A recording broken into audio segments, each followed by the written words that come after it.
Me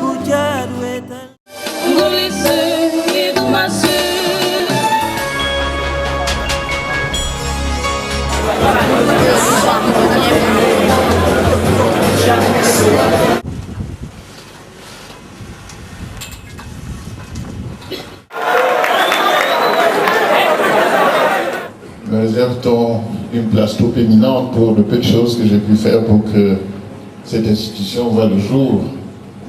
Mais il est évident qu'on ne peut qu'apprécier une telle reconnaissance. Je voudrais donc tout d'abord vous remercier. Merci beaucoup pour cette... Je sais que les Camerounais, les jeunes Camerounais sont des gens entreprenants, des gens qui en veulent. Je sais aussi que l'environnement n'est pas simple.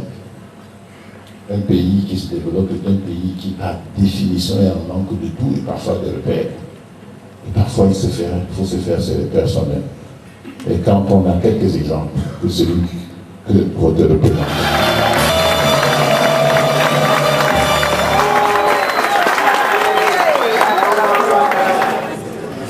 Bonjour, Jacques Montagnon, donc je suis anesthésie, vous avez employé le terme anesthésie d'initiative. Et bien là, c'est suite à une restructuration du groupe Philips que j'ai été amené à envisager de réaliser un projet que j'avais comme derrière la tête, qui était de créer ma propre structure. Nous avons créé il y a 20 ans notre cabinet de conseil et de formation, et puis on a vécu une aventure qui a des hauts et des bas. Il y a des moments, c'est pas toujours facile, il y a des moments, on dit bon, pour le salaire, on passera plus tard. Et ben oui, par contre, un fonctionnaire ne se pose pas ce type de questions.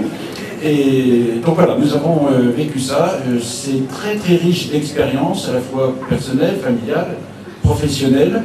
Nous avons, j'ai parlé d'aventure, nous avons remis le couvert en formation pour atteindre un niveau encore supérieur, de chacun de son côté. Et puis, qui aurait dit il y a 20 ans qu'on serait aujourd'hui ici en train de s'adresser à vous? Personne ne nous l'aurait dit. On est très heureux de le faire. Et ces cours que nous assumons pour la faculté de Nantes et d'Angers, Cholet, sont des cours qui nous amènent également à aller aussi au Vietnam. Je peux vous dire, c'est une expérience qui est effectivement très très large. Dernier point, vous aviez évoqué tout à l'heure le début de l'informatique il y a 20 ans. Pour votre information, il y a 20 ans, on a acheté un ordinateur, on ne connaissait rien du tout. Un ami nous avait prêté le sien pour savoir à peu près comment ça se manipulait. On avait hésité entre un 16 MHz, on s'est dit ça fait un peu faible. Un 33, on s'est dit ça fait un peu chicose, comme on dit, un peu trop performant. On va prendre un 25 MHz. On a démarré avec un ordinateur 25 MHz. Alors, je ne sais pas si ça vous parle beaucoup, mais c'était le début. Et moi, il y a 20 ans, je disais à mes étudiants, mettez-vous à l'informatique, c'est comme si maintenant, il y a donc 20 ans, vous ne saviez pas écrire. Et regardez, 20 ans après, où on en est, la preuve pour votre formation. Voilà, bonne chance surtout à vous. Je vous souhaite à chacun de vivre une expérience comme celle qu'on a vécue. En tout cas, il faut remonter les manches, et puis croyez-moi, quand on s'investit, il y a toujours un retour. Merci.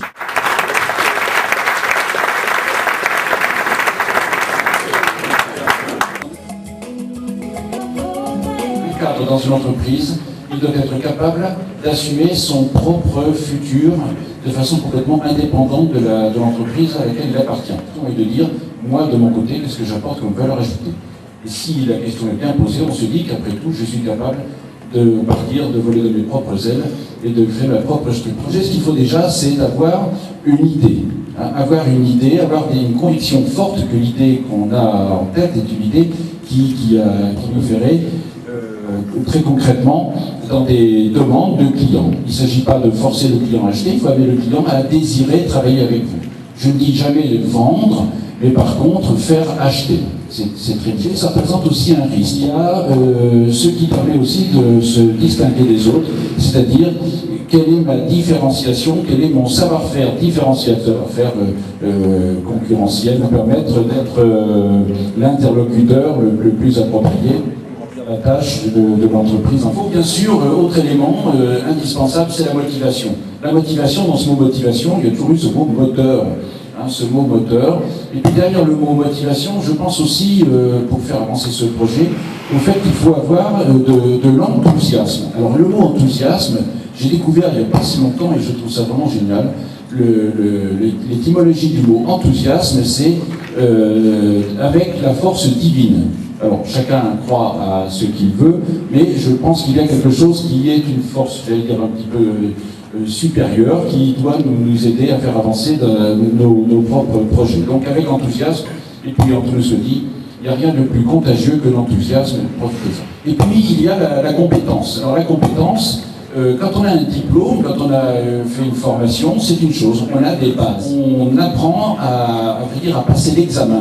Une fois qu'on a passé l'examen, il faut le transformer en action concrète pour une entreprise. Et là, c'est là où la compétence intervient. Donc il faut une compétence sur le métier qu'on exerce, en l'occurrence pour nous, pour moi le marketing et le management, pour Michel le coaching et le développement personnel. Eh bien, il faut donc des compétences sur le métier, oui, mais il faut aussi une compétence sur le statut.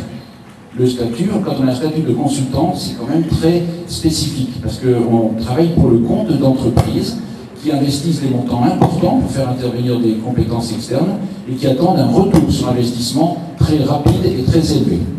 Ceci dit, dans notre métier, on ne peut pas non plus s'engager sur un résultat, parce que sinon, on n'est plus un consultant, on devient quelqu'un qui exécute un service. Et puis, mon dernier point par rapport à tout ça, évidemment, il faut donc des moyens. Il faut des moyens matériels.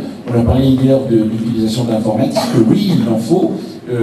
C'est vrai que c'est très nécessaire. Mais il faut aussi des moyens en formation, en réseau. Quand je parle de réseau, attention, ici, le terme réseau peut avoir deux sens. Je parle de réseau d'affaires, de réseau de recommandation d'affaires. Là, si vous avez un projet de création d'entreprise, regardez très vite où vous pouvez trouver un réseau de gens qui peuvent être des prescripteurs et puis des gens qui peuvent vous recommander, qui ne sont pas forcément des prescripteurs de métier, mais qui, dans leur clientèle, ont des contacts. On peut considérer qu'un professionnel a au minimum 50 contacts autour de lui, qui sont 50 personnes qui sont susceptibles d'être intéressées par ce que vous faites. Donc, cette notion de réseau et d'amplification est, dans mon avis, très très profitable. Pour conclure, je dirais que finalement, s'il y a une devise qui m'a animé depuis très longtemps dans cette profession que j'exerce maintenant, c'est une devise qui tient en 3 mots. Agir ou subir, à chacun de choisir. Merci de votre attention.